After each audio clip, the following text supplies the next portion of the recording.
I'm just realizing it's been a while since I've done one of these.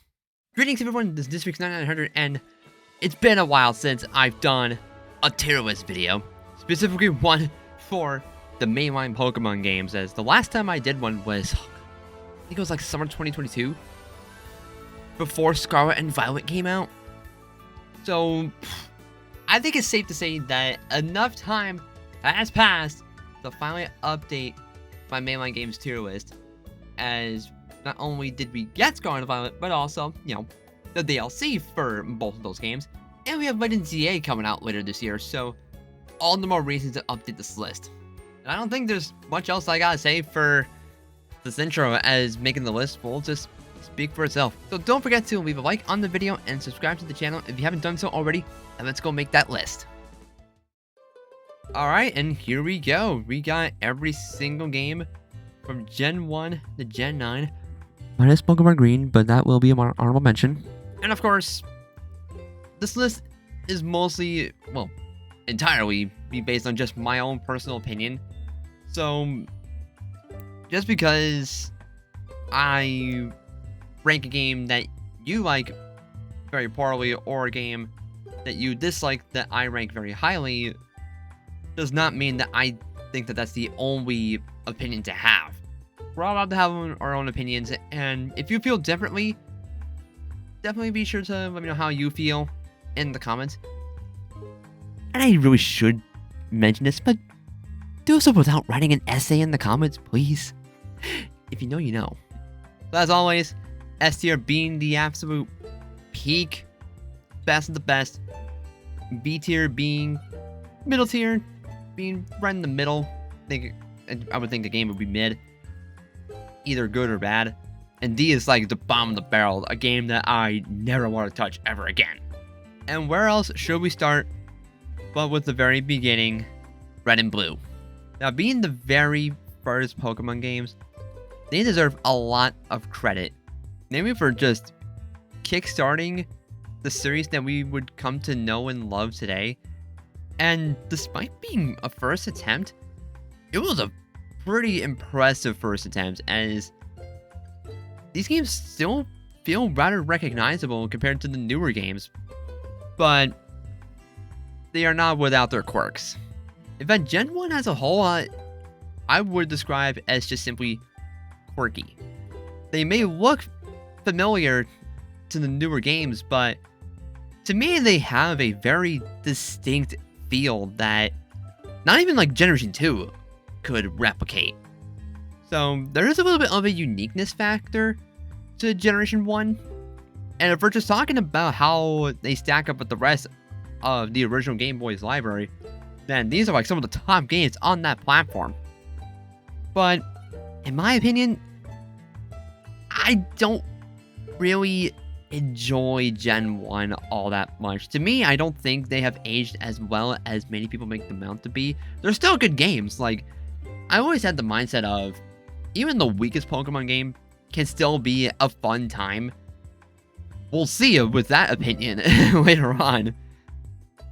But for me, you know, the highest that I could rank Red and Blue is probably like a B tier, but if we're talking just my pure personal enjoyment of each and every game, for me, Gen 1's probably a C tier.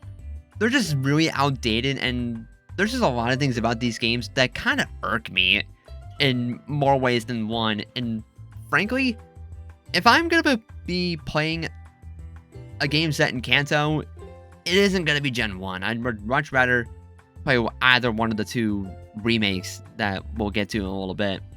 Now, Pokemon Yellow, I actually finished my first ever playthrough of Yellow last year, and I don't care for it. Okay, that admittedly is pretty harsh, because it's so similar to Red and Blue, but Yellow's changes, some are pretty good, but a lot of them are just, what the hell? Like, not every Pokemon is obtainable in this game, despite being the enhanced version of Gen 1. To me, Yellow is anything but an enhanced version, as it's kind of a worse Red and Blue. Sure, starting off with a Pikachu as your starter sounds amazing, but then you get walled by Brock. So you have to catch this one specific Pokemon to have a fair shot at getting your first badge. Which isn't fun. And plus, the difficulty curve in this game is worse than in Red and Blue, as the levels were just, they got unnecessarily buffed. In Yellow, like Sabrina, despite being the 6th gym leader, still has her highest level Pokemon at level 50, which was not the case in Red and Blue.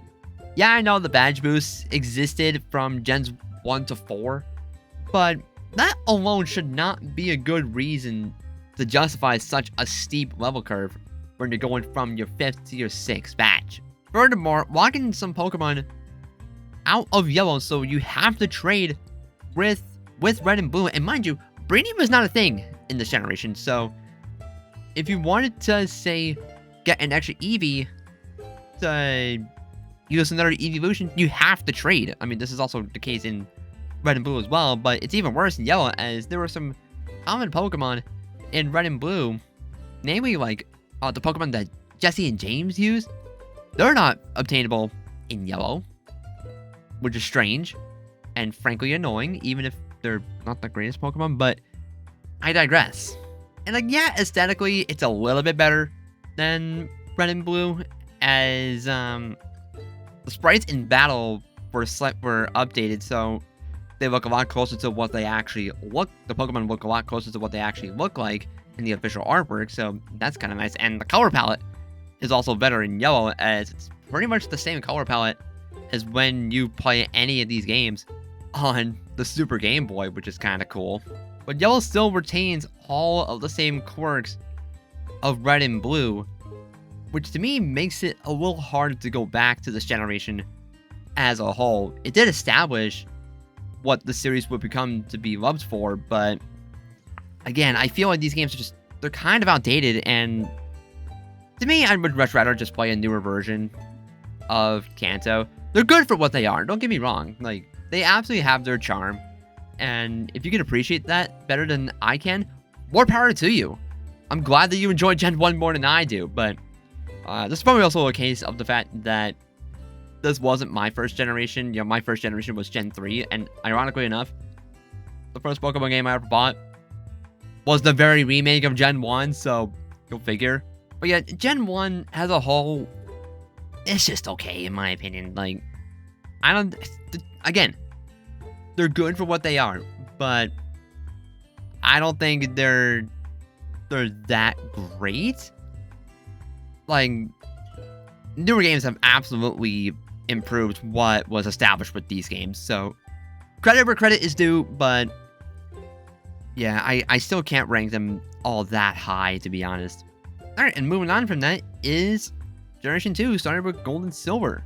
This is quite the upgrade over Generation 1, and a lot of the mechanics that we still have today, like the 6 stat system, as I started my words, so the special stat being split into special attack and special defense. That was a thing that was first debuted in Gold and Silver.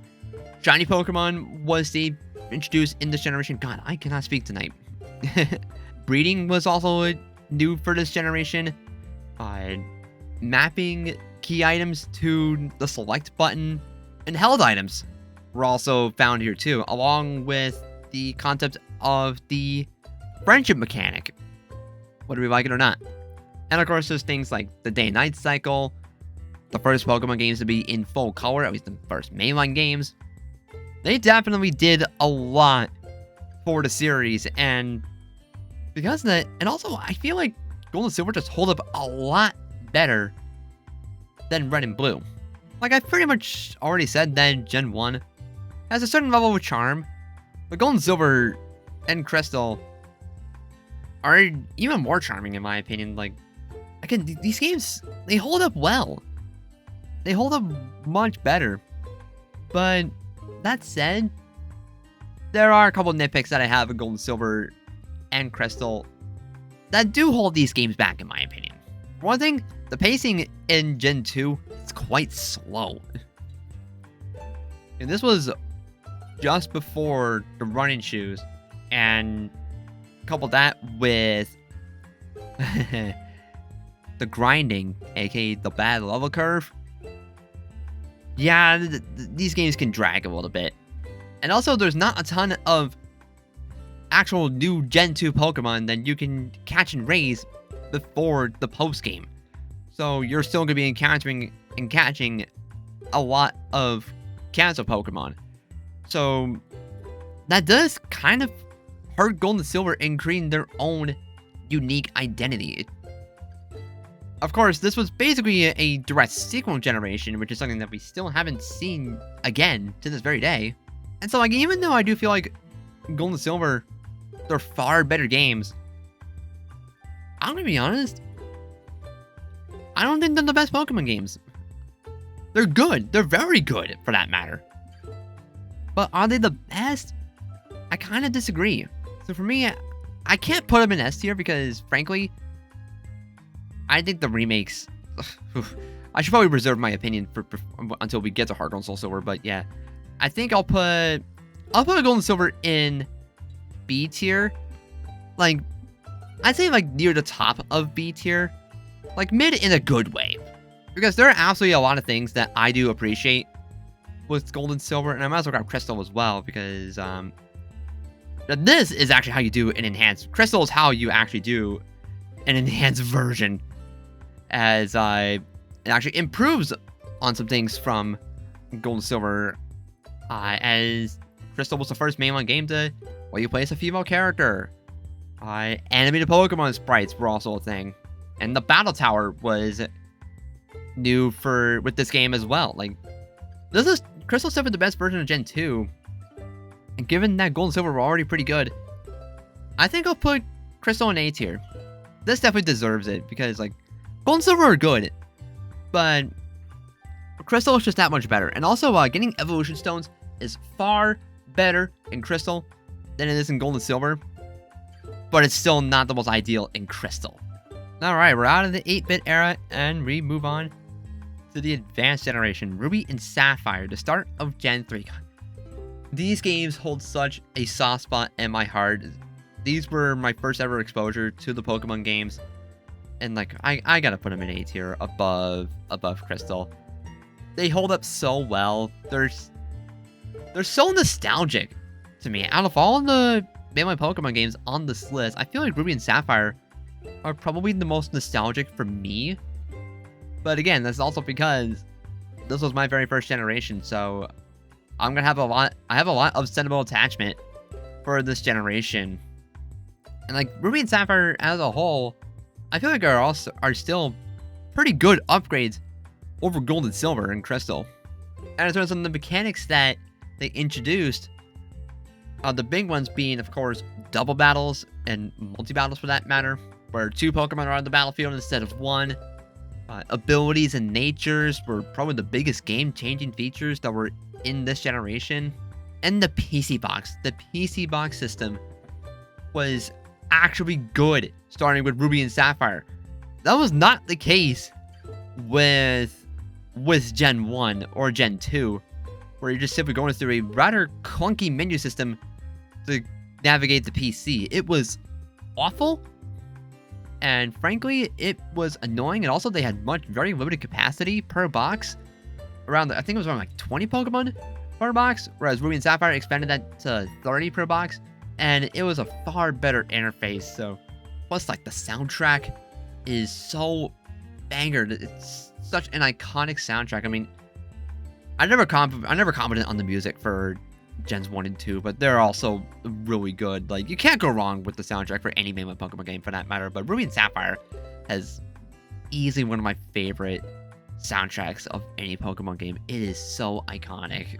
The Hoenn region is so good. It's a huge land with a lot of Pokemon. Like, the variety of Pokemon was much stronger in this generation versus Generation 2, as there's a nice mixture of not only brand new Pokemon, but also Pokemon from Kanto and Johto. Yeah, we're back to one region for Ruby and Sapphire, as opposed to going to Kanto for the post-game of Gold and Silver and Crystal, but I'm gonna be honest, there's not much to do in Kanto in Gen 2 outside of the fact that it's just a bunch of battles with basically no plot. It's whatever. Plus, something that I don't see many people talk about with Ruby and Sapphire, and it's such a little thing, but these are the first games that have eye catchers for big battles. Granted, it was only from the Pokemon League, but I like that attention to detail. It goes a long way at making some of those bigger battles feel much more impactful, as well as immersing the player more. And so, I like that extra detail. And plus, you have two evil teams to fight against. The one you fight depends on the version that you play. Magma for Ruby, or Aqua for Sapphire. But the plot is otherwise the exact same regardless of which version you're playing, so there's not a ton of differences in that regard. The HMs definitely became was starting to feel a little excessive in here. Not as bad as Generation 4, but that's when the HM creep was starting to ramp up a bit with Ruby and Sapphire. It was not quite as offensive in Gens 1 or 2. Although the fact that you needed some HMs to even get to a gym in both games, more so in Gen 1, kind of ridiculous. But yeah, if you couldn't tell with how I feel about Ruby and Sapphire, I love these games to bits, but there's one other version of Hoenn that I would say absolutely deserves the S tier more than Ruby and Sapphire, because these are great games, but there's one version that I feel like is just one version of Hoenn that is just that much better. We'll come back to that in a moment, as we got Fire Red and Leaf Green to get through. The first ever Pokemon remakes, and I do feel like these do so much to improve Kanto that they replace Gen 1 for me.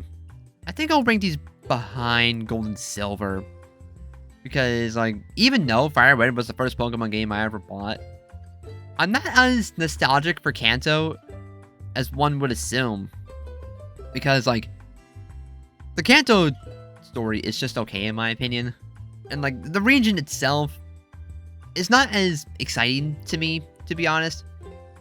But for what these games have, compared to the original version, I think these are by far one of, if not the best way to play Kanto, because it fixes all the issues that I have with Gen 1. It's a far more polished experience, more fleshed out. And the quality of life improvements that come from the newer, that come from the games that succeeded Gen 1 just adds to the experience. Like the nature and abilities from Ruby and Sapphire, or the expanded bag from Gold and Silver, and plenty of other things that I could add, but we've already seen and heard before. But like, these are the first mainline Pokemon games to really push wireless communication by including the wireless adapter at launch. You could absolutely still use the link cable, and most games on the Game Boy Advance still used it, but it was still a nice option to still communicate with other players without needing to carry around that clunky cable. But there are a couple of other quirks with Fire Red and Leaf Green that make me scratch my head. The biggest one is, of course, the lack of accessibility to Pokemon outside of the Kanto Dex. If you wanted to use Pokemon outside of the Kanto Dex, you need the National Dex. And I think that's actually the only thing that you need to get. Or is it to also enter the Hall of Fame? It's definitely to obtain the National Dex. And like, if you also wanted to connect with Ruby and Sapphire, you need the National Dex and get the Ruby and Sapphire gems in the Sevii Islands, which is kind of like the big post-game thing for Fire Red and Leaf Green, which kind of feels like a second region in itself, but not entirely. The Sevii Islands, they're a good idea in theory, but I feel like execution was a little bit poor. They're kind of forgettable, so I don't really remember much of the Sevii Islands in Fire Red and Leaf Green. But the lack of being able to have any Pokemon outside of the Kanto Dex is quite a problem, especially for some Kanto Pokemon that got evolutions in newer games. So that means that if you wanted to, say, use Crobat or Scizor in your playthrough, you're out of luck until you get that National Dex, which is just bonkers and so weird. Otherwise, these games are kind of just middle of the road I feel like they're better than Gen 1. I feel like. Like I said, I do think these are good enough to just straight up replace the original games, in my opinion, because, like, this is a version of Kanto that I can actually enjoy, whereas Gen 1, you know, even if I go in with the right mindset, I still have a hard time enjoying. But I think by far the best part about Fire Emblem Free is actually the Versus Seeker, which allows you to rematch trainers as many times as you want. This makes grinding so much better. It's basically a Kanto take on the Trainer's Eye feature for Ruby and Sapphire, which is basically the same thing, but it's even better in Fire Emblem Free since it's a key item that you can activate by just taking a few steps, like a couple hundred or so, without having to leave the room, which is not the case with Ruby and Sapphire. So grinding is much faster in Fire Emblem Free as you get more experience and also earn some money. So it's actually not that bad of a grind, and the level curve was far better balanced in Fire Emblem Free versus Gen 1. So yeah, this is definitely, like, again, I've said this plenty of times. This is probably the best version of Kanto, in my opinion. It's just far better balanced and polished compared to Gen 1. Like, Gen 1, it can still be a fun time. As my voice cracks, Jesus. It can still be a fun time if you go with the right mindset. But for me, again, I find it hard to go back into Gen 1, especially when the remakes exist and are that good. Yeah, even if at the end of the day it is just a faithful remake, but these are still really good. Our next up is Emerald, and yep, that's an S tier. That is easily an S tier. It takes everything that I loved about Ruby and Sapphire and amplifies it. It combines the Magma and Aqua story into one, and has an actually better plot this time with more double battles, and it's just overall a bit more of a challenging game. And normally I'm not the biggest fan of difficult video games, but I played Emerald so much that I'm used to the difficulty, and to me this is just way more enjoyable. It brought back the animated sprites, which were missing from Ruby and Sapphire and Fire Emblem Free, and instead of the battle tower that was in Ruby and Sapphire, Emerald straight up added the Battle Frontier, which is a collection of 7 facilities, all aimed around Pokemon battles with different rule sets, which included the Battle Tower. And if you garner a high enough streak in each facility, you get to challenge the Frontier Brain, and get an absolute banger battle theme to go along with it. And just like, Ruby and Sapphire were kind of like borderline S tier, like very high A tier for me. And Emerald absolutely solidified itself as an S tier game. I'm just a little sick of playing it at the moment because of just how many ROM hacks are just enhanced Emerald. There's nothing against this game. It's just a little side quirk. Okay, we're done with the Game Boy era, so now it's time to move on to the DS with Diamond and Pearl. The start of Generation 4 and my personal favorite generation. But as for Diamond and Pearl itself, I think they're just okay. So I'm gonna put them in B tier above Gold and Silver. Now, from a mechanics standpoint, these games were huge deals back when they were new. The biggest, of course, being the fact that these games introduced the physical special split. So instead of the damage that the move does depending on the type, so like if you're using, like, say, a water type move, it will always do special damage, or a normal type move will always do physical damage. That is gone with Diamond and Pearl. And several Pokemon, I feel like, really benefited from that change, as there were some Pokemon that couldn't really maximize their potential with the old battle system. And these were also the first mainline games to utilize internet connectivity, so you can battle and trade Pokemon online, and this would only get expanded as the generations go on. There were quite a lot of fantastic new Pokemon, some of the most iconic in series history, which included a lot of evolutions for older Pokemon. But Diamond and Pearl were not perfect. And the pacing is probably the biggest complaint. I say pacing because it's a multitude of things that contribute to the game just feeling sluggish. The overall speed was just really slow, especially in battles. You have 8 gems, the most in series history, and you needed most of them to get through the main story, which was absolutely ridiculous. The story was also just okay, as there were quite a few plot holes, so there was quite a bit of emptiness when going from gym to gym instead of making you feel more immersed in the fight against Team Galactic. And the original Dex was just garbage. Of course, everyone will make the joke of so few fire types, and that is a legitimate complaint.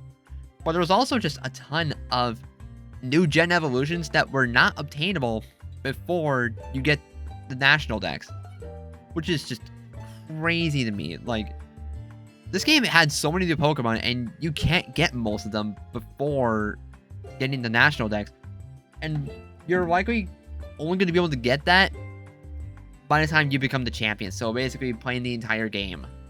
Like, Diamond and Pearl, they have potential, and they would absolutely see their potential unleashed with Platinum, which is another S tier game in my opinion. This was my favorite Pokemon game, and my favorite game of all time for like the longest time. And it's still a fantastic game, even in 2025. It takes almost everything that was wrong with Diamond and Pearl and improves on it. I didn't see 8 gems, but this was pre-Gen 6, so it was just, I guess, par for the course, even if it was starting to get a little old at this point. But it filled in those plot lines with a much better storyline.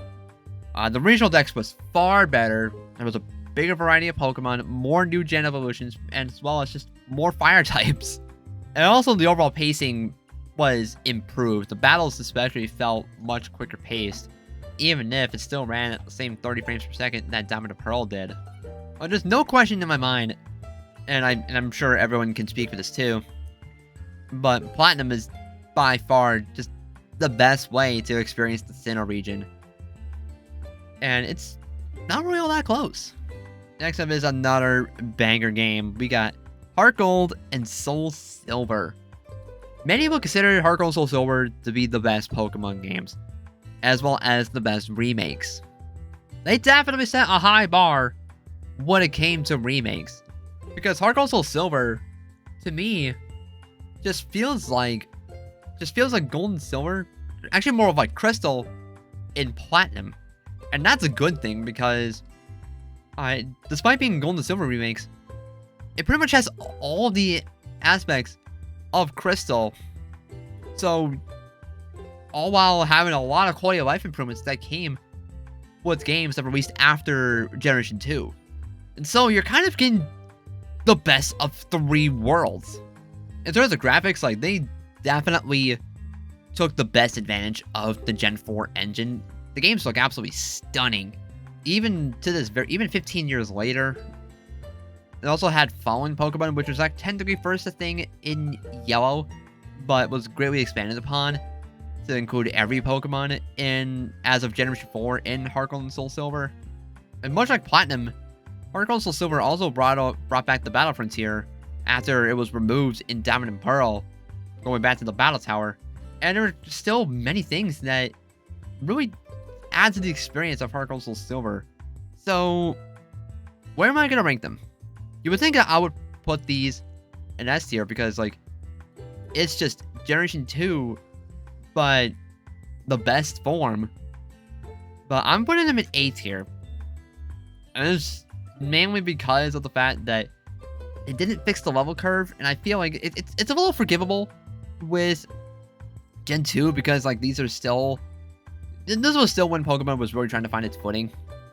But by the time the remakes came out, it was kind of ridiculous. And so you find yourself having to grind to keep up with the levels if you don't like being underleveled like me. And there are no real good ways to grind before the Elite Four in Heart Gold Soul Silver, and that does kind of hold the game back in my opinion, even though the rest of the game is just fantastic. Like, I'm still willing to just have these like right on the verge of S tier, but I can't quite put it up there because I have that big of a problem with the level curve. But much like Fire Emblem Leaf Green, I do think Heart Gold and Soul Silver are such high quality games that they basically replace the original, even though the original Gen 2 games are still really good too, but Heart Gold Soul Silver are just that much better. They're just fantastic. If only trying to get a copy of these games wasn't so freaking expensive. Alright, next up is Generation 5, starting with Black and White. I'd say that's another A tier for me. These are very, very solid games. They're basically the soft reboot for the series, and so it's kind of like a modern take of what Gen 1 could be. You know, entire roster of new Pokemon, which is all that you have to use before the post-game. So you have to get used to the new Pokemon. And the story is one of the best in the series, and the pacing is just so snappy and quick. And the graphics in these games, as well as Black and White 2, are amongst the best that we've seen on the DS. Like, graphically, these are some of the best, if not the best, looking 2D Pokemon games. Even though I think Black and White 2 look slightly better, and it's just because the battle screen in Black and White in particular, you know, I like the varying camera angles, and the fact that the Pokemon sprites are always moving, they're always animated, and we have much more complex move animations. But I'm gonna be honest, the battle screens in Black and White look kinda ugly. Especially when you look at how the battle screens in Gen 4 looked. And that was something that I was not a fan of even back in the day, and it still kind of bothers me now, but it's something that I can easily look past because, like, the battles themselves are really engaging, and it's just a really, really fun game. I think the biggest contributor for Gen 5 in general that we've had for up until like Gen 8 is the fact that TMs are infinite use in these games. And when you press the Y button to use a registered item, you have an entire list that you could basically form that includes key items as well as entire pockets in your bag. It's really neat. And the Pokemon roster is really, really good too. So, and the soundtrack, oh my god, Gen 5 has such an incredible soundtrack. And same goes with Gen 4. Again, you can't go wrong with the soundtrack for any mainline Pokemon game. But Black and White, I feel like, has one of the strongest soundtracks of any mainline game, in my opinion. And one of my favorite small details of these games is the eye catcher, as they have much more variety in animation and sound effects too. It's really, really good. It's such a small thing, but I'm obsessed with those. Yeah, Black and White, these are good. These are really, really, really good. And yeah, I actually do kind of like Black and White more than the Heart Gold Soul Silver. I'm sorry. But not quite as much as Black 2 and White 2. That's another S tier game. One could easily argue that these are the best 2D Pokemon games, and you know, after replaying them like 2 years ago, I completely understand that sentiment, because these games, they're just fantastic. Being a direct sequel to Black and White, it felt like a new game, even though it was set in the same region that we were just in the very previous game. We have a much bigger variety in the Pokedex, so we're no longer locked to just Unova Pokemon, which was a pretty common complaint with Black and White back in the day. And I like how it expands the story of Black and White, and the overall experience just feels that much more polished and enjoyable. Like, I could try to list a lot of the best features from Black 2 and White 2, but this video would go on for very, very, very long. Much longer than this video will end up being. So, I'd say if you haven't played either of the Gen 5 games, do it. They're incredible. Alright, we're done with the 2D era. Now it's time to move on to the 3D era, starting with X and Y. Man, I have such a soft spot for X and Y. I think, oh god, this one's gonna be tough because, like, I love playing X and Y, but I feel like comparing it with the rest of the series, I do think they're closer to the middle of the road. But given that I'm ranking most of these based on just how much I enjoy each game, I think I'll put them in low A tier, borderline B, because like these games mechanically did a lot for the series as they introduced the fairy type, the first new type since Gold and Silver, when those brought along the Dark and Steel types. This was also the first set of games to have the party-wide experience share, which I feel like is probably the biggest quality of life improvement in series history. Seriously. Because whenever I feel like I play one of the 2D Pokemon games, I do find myself having to grind for a little bit just so that none of my Pokemon fall behind with any of my other team members. And just making sure that I use each member of the team for a little while just so that they can get an appropriate amount of levels. Whereas in X and Y, I don't really need to worry about that as much, as even if I don't use a certain Pokemon on my team for very long or for a while, they'll still gain all the experience if they were just holding the experience share, which makes the games far more accessible for those that are not as experienced with Pokemon or are playing the series for the very first time. Even though that did admittedly make the game quite easy, as it was pretty common to see your Pokemon overleveled if you're battling every single trainer on each route. So there wasn't a huge sense of challenge with these games. But I do feel like this specific feature got better balanced as the series went on. And plus, like, the lack of any grinding means that the pacing in these games is far better than even stuff like Black 2 and White 2, as you don't need to stop the grind to keep up with the level curve at all. You can just keep playing all the way to the end without having to stop at even once, unless you're like trying to catch every Pokemon to complete the Pokedex. It's great. And of course, these were the first mainline games in 3D, and I do kind of like how these games look even in 2025. They have some level of charm that you don't see with the newer 3D games, as the newer ones opt for full-size 3D models, and sure, that's fine, but there's something about the chibi 3D models that X and Y continue to use. It's fun. It's fun. These games also had character customization, which was a first for the series, and I love this feature as it allowed players to better express themselves in the Pokemon world. And of course, who could forget the big hallmarking feature of these games, Mega Evolution. This was the first of many battle gimmicks that would be used heavily to market each of the newer games. And some were good, some were mid, but many people feel like Mega Evolution that started with X and Y was probably the best one, as only certain Pokemon got to use it. And while some Pokemon didn't really need it because they were already really good to begin with, a lot of them did benefit from Mega Evolution very nicely and gave them far better usability.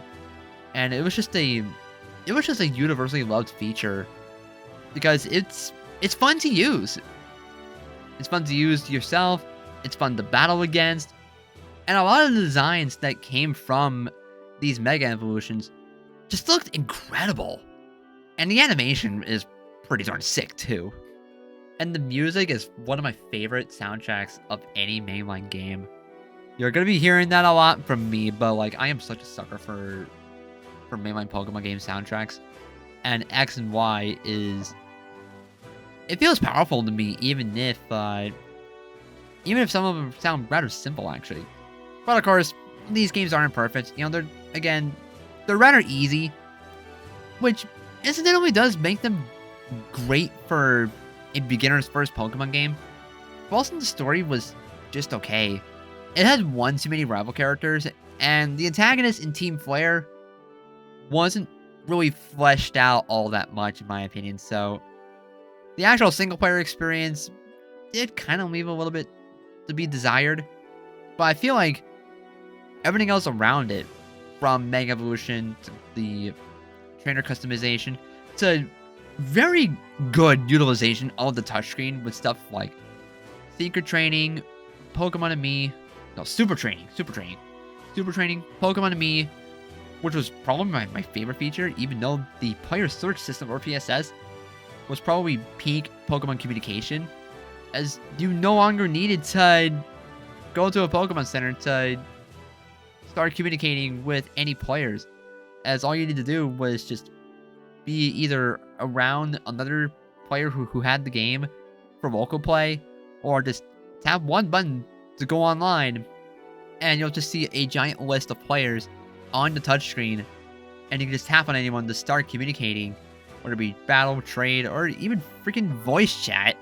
Yeah, like I said, these games, from a mechanic perspective, they're so good. And even as Pokemon games themselves, I still find them very enjoyable, even if they are quite flawed at the end of the day. All right, next up is Omega Ruby and Alpha Sapphire. I've got a bit of a hot take. I think these are better remakes than Heart Gold Soul Silver. Yeah, Hoenn bias is playing a big role here, and plus, you know, coming off of the heels of X and Y, which I already love to bits. And so it's just taking Ruby and Sapphire and putting it into X and Y. And that's basically what you got with the remakes. It's not Emerald, so it's probably not the best version of Hoenn for a lot of people, and I get that. But I feel like for what Omega Ruby and Alpha Sapphire bring to the table, they're very good. But this is definitely the biggest change remake in the series. It had so many changes to the point where it felt like a completely different game. Like, it had a completely different identity compared to the original Ruby and Sapphire, as it carried over basically all the features from X and Y, you know, 3D movement, to the same great utilization of the touchscreen, Mega Evolution, the Fairy type, as well as the physical special split from Diamond and Pearl. Like, these games brought a lot, but these games did also remove character customization, despite this being the first generation to bring it, which is quite strange. And the 8 gems, they outlasted their welcome by this point. It was definitely time for them to go, and because of that, it was a little difficult to get through at times, because there were certain parts of the game where you needed 8 gems, and if you didn't want to get rid of a certain move on your actual team, then you needed to get your 8 gem user from the PC, and that 8 gem user would be hogging up the experience that Pokemon that you had to swap for would have gotten. And like, yeah, it is just Ruby and Sapphire story, but enhanced instead of Emeralds, with no Battle Frontier, and it had a pretty bad tease of the Battle Frontier in the post game. But I do feel like, for what they are, Omega Ruby and Alpha Sapphire they're really good. I personally like these remakes more than Heart Gold Soul Silver, even though Heart Gold and Soul Silver, again, fantastic. But from my own personal perspective, I do like Omega Ruby and Alpha Sapphire just that much more. Moving on from Gen 6 to Gen 7, we got Sun and Moon. And the rest here for me. In fact, I think I'm gonna I'm putting them over Platinum. I'm putting them over Platinum. These games, along with Ruby and Sapphire, are some Pokemon games that I would consider to be comfort games. I just love the vibes that Sun and Moon bring. And the timing of these games releasing couldn't be any better, because like they released during the 20th anniversary of Pokemon. And from a personal perspective, you know, I was starting my senior year of high school by the time these games came out, so some big changes were about to come to my life by the time these games were coming out. So that a sense of comfort was very much needed by this point. And just like I just love the Alola region and the Pokemon that it brings. Of course, bias here, as this was the generation that gave birth to my favorite Pokemon of all time, Primarina, and my top comfort character for that matter. And like, same goes for the soundtrack. Like, the soundtrack in Sun and Moon, it feels homey. That's probably not the best way to describe it, but if you listen to Sun and Moon's soundtrack, you probably know what I'm talking about. The characters are just so memorable. All of them contribute to one of my personal favorite stories of any mainline Pokemon game. is just so good. And I like how it tries to feel different with removing the gym challenge in favor of the island challenge. Even though it felt virtually the same outside the totem battles. And who could forget the fact that these were the first games to introduce the regional variants, including the best one, Alolan Vulpix, and I will not take no for an answer. Yeah, it does kind of suck that only Kanto Pokemon got regional variants in Gen 7, but the entire concept is really good as it basically breathes new life into existing Pokemon and making them relevant again. And that's probably the best thing that these games could have done. Because like, even if you weren't the biggest fan of Sun and Moon, I still feel like for most people, the regional variants is probably one of, if not the best feature of these games, because now suddenly, a ton of Pokemon have the opportunity to see some actual big redesign and improvements to actually make them viable. Now, there are some regional variants that were questionable, let's just say, Alolan Dugtrio. But then you have those that just absolutely nail it out of the park. Again, Alolan Vulpix and Ninetales. But you also got stuff like Alolan Raichu that I actually personally like more than Cantonian Raichu. And of course, there's also the fact that these games introduce a new battle gimmick in the form of Z moves. These are basically just nuke buttons in battle. Their animations look incredible, albeit overkill, but like, jeez, like, they're kind of ridiculous. And they're more meant for marketing than to actually be fun to use in battle. I like using Z moves, but they're not my favorite battle gimmick. Far from it. Like, going back to the story and its characters, I can't talk about Sun and Moon or Ultra Sun and Ultra Moon without mentioning Lily, who's probably my favorite human character in any media. She's one of my top comfort characters. I don't want to say much about her story because, I mean, everyone knows about it, but let's just say she's just so precious and adorable, and I love her to bits, regardless if it's in the games or in the anime, for that matter. Like, one of my best memories of Sun and Moon was in November 2016, so around the time the games came out. I finished my first ever playthrough of Pokemon Sun on the morning of Thanksgiving here in the US, right before my family started to come over to have food. And that night, the dream that I had was reliving the Sun and Moon ending, and I woke up sobbing my eyes out. That allowed the ending to just stand out to me that much more. These games are just fantastic. I could gush on about these games for like hours and hours and hours, but we'd be here all day, and we have a few more games to talk about. So let's get to Ultra Sun and Ultra Moon, which I'm also gonna put in S tier because I do not care. I love the Alola region. The story is worse in Ultra Sun and Ultra Moon, but I do feel like the rest of the game otherwise is just better than the original.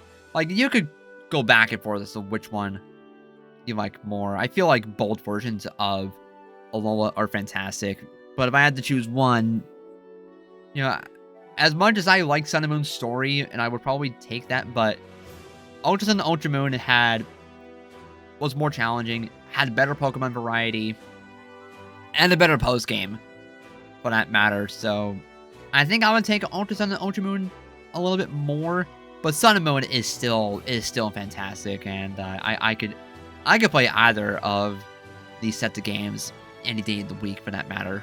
And that concludes our time with the 3DS. And now we're on the Nintendo Switch, starting with Let's Go Pikachu and Let's Go Eevee. God, I have gone through quite the roller coaster of emotion with these games, because at first, I really liked them, but then I was like, I actually don't like these all that much. So like, okay, these are just okay, they're just not meant for me. And now I'm like, okay, yeah, these are actually pretty good. You know, I replayed Let's Go Eevee near the end of 2023, and like, I can't deny, I actually do kind of like these games. They're really, really cute. But do I like these more than like any of the games in my B tier or X and Y? I can't rank these over like Crystal, but not as low, but not lower than like Fire Red and Leaf Green. Because like, even though I do feel like Fire Red and Leaf Green is probably the best version of Kanto for everybody, Let's Go offers a very different experience than your average Pokemon game, as of course this was pretty much made to capitalize off of the success of Pokemon Go, and you definitely see that reflected in the game, like when catching the wild Pokemon. It's basically just a console version of Pokemon Go instead of what we were used to up to this point. And of course, it's just Kanto with only 2 non-Kanto Pokemon that you can't even get directly in the game. You need Pokemon Go to get Meltan and Melmetal, because otherwise, it's just the original 151. All the little stuff that these games have outside of the main adventure, like interacting with your partner Pikachu or Eevee, depending on the version.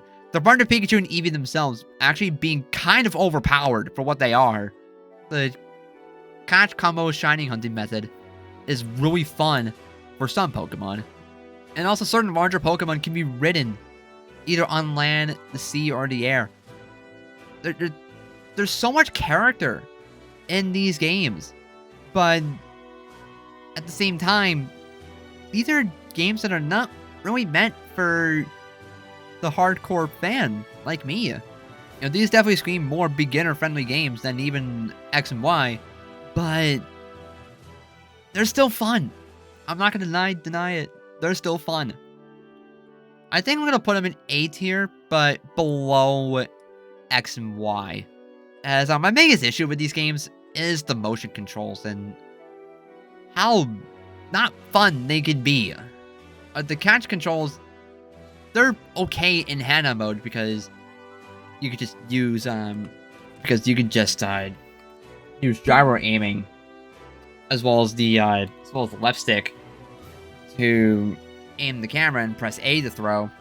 But if you're playing in tabletop or TV mode, you gotta flick the Joy-Con, and sometimes it doesn't work all that well, so which causes your Pokeballs to be thrown either too little, too much, or thrown in the completely wrong direction.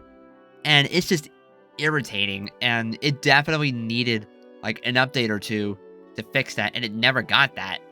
Given that that is kind of a core part of these games, that's kind of a big deal, and does kind of hold the game back, in my opinion, from ranking any higher. But yeah, Let's Go. They're fun. They're really cute. They have a lot of personality. And, you know, who knows what my opinion on these games are going to be like 5 years from now. Alright, we have arrived at Generation 8, starting with Sword and Shield. Pretty controversial games, all things considered. And I think I'm going to put these, I liked playing Sword and Shield a lot. The base game was good, but these were the first games in mainline Pokemon history to introduce paid DLC that took the spot of the enhanced version, which was great not just for Game Freak, but also for the consumer, as it was not as expensive to buy, since you're not buying a whole new game again. You can just keep playing the game that you're already playing, and it extends the lifespan of that game. But as the first new generation in HD, it's kind of... I've seen some people say that it's basically an upscaled Sun and Moon. Graphically, these games, for the most part, look great. Particularly when you're in the linear areas of the Galar region. But a lot of people draw issue with how the games look in the wild area, which was supposed to be a big glimpse of where the series could go in the future with stuff like open world stuff. And again, those parts definitely don't look pretty, but like, that's not how the entire game looks. Like, settle down. You know, these did bring back the gym challenge instead of the island challenge from Sun and Moon, but it was much better integrated into the main story. Probably the best integration of the gyms in any mainline Pokemon game, as it's kind of treated like a sport in Galar. And Sword and Shield just had a lot of subtle quality of life improvements that really enhanced the experience for me. I think the big one is using a large quantity of items on a Pokemon at once, like using a bunch of rare candies at once, or using a bunch of vitamins at once. Before, you had to use one at a time, but now you can use multiple if you have a high quantity of that item. And just a lot more items that were better suited for battling, so competitive play felt more viable in Sword and Shield. And the single player experience was also pretty good too. One of the multiplayers I feel like where Sword and Shield strive the best, as there were a ton of really good multiplayer features in here that only got better with the DLC. The big one, of course, being the max raid battles, which took advantage of this game's big battle gimmick, Dynamax, which kind of felt like a mixture of Mega Evolution with the form changing and Z moves with the ultra powerful moves from Sun and Moon. And I actually kind of like Dynamax, as it feels pretty balanced, as every Pokemon can use it, and the Gigantamax forms, they're merely just aesthetic purposes instead of actually buffing a ton of more stats. It's like the only thing that the Gigantamax forms added outside of a new design are the G-Max moves. We also got more regional variances with the Galarian forms, which thankfully were not locked to just cancel Pokemon again, because there were some non-cancel Pokemon that really could benefit from a regional variant, and we got to see some of those in Sword and Shield, and the concept was expanded upon by giving some Pokemon that got regional variants a new evolution, like Galarian Linoon into Obstagoon. That was such a brilliant idea that I feel like Sword and Shield probably had the best implementation of the regional variant, as a lot of Pokemon got it, and a lot of Pokemon that did get them got some pretty big improvements, some of which did, again, include a new evolution. But the DLC really made these games just that much better. The Isle of Armor, which released in June of 2020, was good, but the Crown Tundra, which released in the fall, was just that much better. And there were several reasons to keep coming back even after you finished all the story stuff, as there were a bunch of monthly events regarding the max raid battles. And even in the Crown Tundra, there was the Dynamax Adventures, where you and 3 other people join up together to form a group, like in regular max raid battles. But instead of bringing your own Pokemon, you gotta choose from a lineup of rental Pokemon to take on a legendary Pokemon at the end. And this was probably the best form of multiplayer in Sword and Shield, in my opinion. And also one of the coolest ways to shiny hunt legendary Pokemon. Now, while I do think the DLC and made Sword and Shield that much better, the base game, I feel like the base game, if we were just judging on that alone, it would probably be like a mid-A tier. But I think with the DLC, I can't help myself, I'm putting these in S tier as well. Probably like low S. The DLC really made the games, in my opinion, because the base game was fine. The story was okay. The post-game sucked. And the DLC, the DLC really, I keep saying this, but they definitely made the game just that much better. And just expanded what you can do with these games. And I do feel like these games are actually pretty underrated too. They're really fun. Oh boy. Oh boy. Now we're at probably the most controversial Pokemon games in series history, Brilliant Diamond and Shining Pearl. Most people will put this in D tier. I'm not one of those people. I'm gonna be honest, I like Brilliant Diamond and Shining Pearl to the point where I can and will put them in A tier. I'm gonna put them in between Heart Gold, Soul Silver, and S. Or I'll put them in between Heart Gold, Soul Silver, and Ruby and Sapphire. I get why people don't like these games that much, but a lot of people express those dislikes in such a way that it basically downplays the opinions of anyone that actually do like these games. But public opinion aside, I do think these are pretty darn good games. They're not my favorite remakes, and they were never meant to be, because these are just faithful remakes of the original Diamond and Pearl, and that's where a lot of people have draw issue with these games. It's just the fact that they're faithful remakes of Diamond and Pearl and not Platinum. And like, yeah, Platinum would have been cool with the remake, but like that would probably run the risk of overshadowing what would come soon after. And yeah, I do agree with the fact that Diamond and Pearl were never good candidates for a faithful remake to begin with. Like, if anything, I think Black and White make a better candidate for a faithful remake, but for what these games offer, and for what they actually are, instead of saying what they could have been, I think they're actually pretty good. I do prefer Brilliant Diamond and Shiny Pearl over the originals, because these fix a lot of the biggest issues that I had with the originals, like the pacing and the HMs. And the regional dex is still the same, but it's bearable because some of the Pokemon from Platinum's regional decks are in the Grand Underground, which is kind of like the biggest new feature for these games. So at least you have more variety of Pokemon to choose from, even if it's not the full Platinum regional decks, but it's still miles better than what the original Diamond and Pearl had to offer. So it kind of irons out. And I'm not gonna lie, I actually do kind of like how these games look, which is definitely a controversial take because a lot of people hate the chibi aesthetic of these games. But to me, I don't mind these. I actually don't mind how they look. In fact, I think, especially in battles, they look great. And the soundtrack is really well done compared to the original. You know, some songs don't sound as good here versus the original. But that's only like a small number of tracks compared to the rest of the soundtrack. And like Sinnoh has such a good soundtrack, so like even the weakest version still sounds great.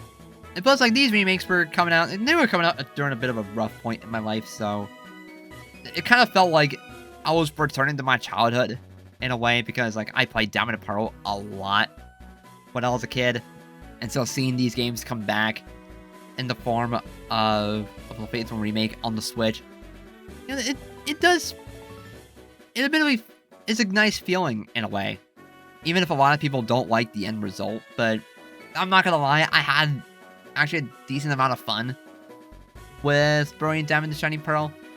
Again, they're not my favorite remake, but they're far, far from the worst Pokemon games. Like, I would much rather play these games over, like, Gen 1.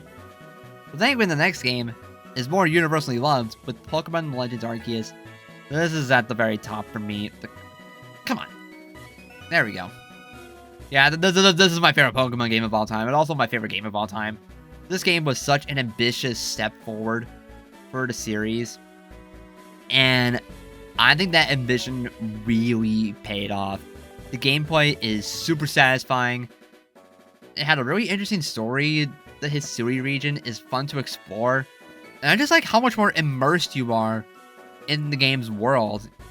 As, yeah, battles still take up a large majority of this game's combat, but unless you're, like, say, doing, like, battling against a trainer, you could totally avoid wild battles entirely and just catch them outside of battle with some very sick maneuvers, which are very satisfying to pull off. And plus, like, there's nothing more magical than that first playthrough, which does kind of give this game some rather poor replayability. But, like, that's only, like, a small knock, because, like, this game is just incredible. I loved how ambitious Game Freak got with this game. It expanded the lore of Diamond and Pearl, and it's such a cool idea that I am so glad that we're seeing it again, but in a different form with Legends EA. So I love this game to bits. I really want to go back to it someday, because like that first playthrough was magical, and there was to me that this game was such a nice breath of fresh air, and it just felt so fresh. It was such a very different but familiar feeling Pokemon game, and you know, I really want even more games in this style. Like, we're getting Legends EA this year, and I would love to see more games in this style. Like, it's such a cool concept where you feel a lot more involved in the gameplay instead of just tapping command buttons in the battle. And the gameplay is just so much more engaging. And the soundtrack, oh my god, the soundtrack in this game is... It's my favorite soundtrack of any Pokemon game. It sounds so different, but again, familiar. That's how I would describe this game. It's different, but familiar at the same time. Well, that's just because it's set in the past. But yeah, Legends Arceus, like, this game was just incredible. I love this thing to bits. But, you know, Sun and Moon and Ultra Moon, they're kind of up there too. And our last game of the bunch, Scarlet and Violet. A lot of people have issues with how poorly these games run, and yeah, there's no getting around it. These games, from a technical perspective, are crazy, and not in a good way. Like, it's even remarkable that these games run at all because these games are a mess. You know, the graphics and frame rates, they're legitimately bad. But I feel like if you can look past that, then the game underneath that whole mess, it's just incredible. This was the first open world mainline Pokemon games, and I thought it was a pretty good first attempt at an open world game. It wouldn't be my first pick for a new game, but I'm glad it exists because it's a cool concept to take the series into. I wouldn't want this to be the standard going forward because sometimes a linear game can be just as good. But there is something special about having the choice of how you want to progress, even if there's no proper level scaling. That is kind of one of my biggest complaints about Scarlet and Violet, because a lot of that freedom kind of gets taken away when you have no proper level scaling. But much like Sword and Shield, Scarlet and Violet became just that much better thanks to its DLC. And I feel like the DLC in Scarlet and Violet was better than what Sword and Shield brought on. Especially with the second pack, the Indigo Disc. God, I spent so much time playing in the Blueberry Academy. And like the multiplayer in these games is, on paper, again, better than Sword and Shield. Especially when you're, say, doing co-op with the Union Circle. That is a legitimately fun feature, especially with the Indigo Disc. As in the Terrarium, you can do a bunch of Blueberry quests to earn a bunch of BP. And also, just, I don't know, it's just a ton of fun. The story is also, I think Scarlet and Violet has one of, if not my personal favorite story of any game. Either that or Sun and Moon.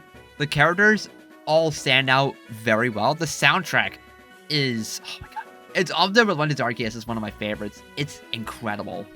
And the Pokemon variety in these games is fantastic. The new Pokemon roster is one of my favorites in any new generation. And there's just a ton of fun to be had with Scarlet and Violet, as long as you can look past the technical mess that make up these games. Because of that, I think I gotta put Scarlet and Violet in S tier. I think I'll rank them in between Platinum and Sun and Moon. Yeah. Or, yeah, yeah, I think this is a good spot for them.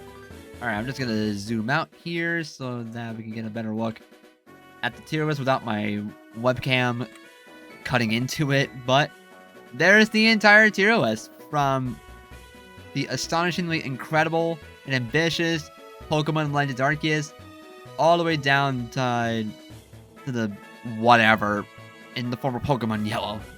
But like I said, even the weakest Pokemon game, such as Yellow, for me, can still be a really good time. So I think all these games are worth playing to some degree. Now, would I change around anything now? I'm still uncertain if I want to have Scarlet and Violet over Platinum, or what, or do I want to put Let's Go down to B tier? But I think right now I'm pretty content with how this list looks, because there was a lot of games we had to go through, and some of these I feel pretty certain about, like Legends Arceus and both the Alola games, along with Platinum, Emerald, and Black 2 and White 2. But others, like Sword and Shield and staying in S tier, or Scarlet and Violet being in between Sun and Moon and Platinum, I'm a little uncertain, but I'm leaning more toward keeping them where they are now. Because like if I tried to go back and change anything, that would just make this video even longer than it already is. So I think for the sake of my sanity, I'll keep the list at this point. I'll keep the list like this. And there we go. That's my list. But I'm curious from you. Where would you rank each of these games in these tiers? Definitely be sure to let me know in the comments down below. And please, please, please be civil about it. I know there were some controversial takes in this, like me ranking Brilliant Diamonds Shiny Pearls so high. But that's just my opinion. You're entitled to having your opinion.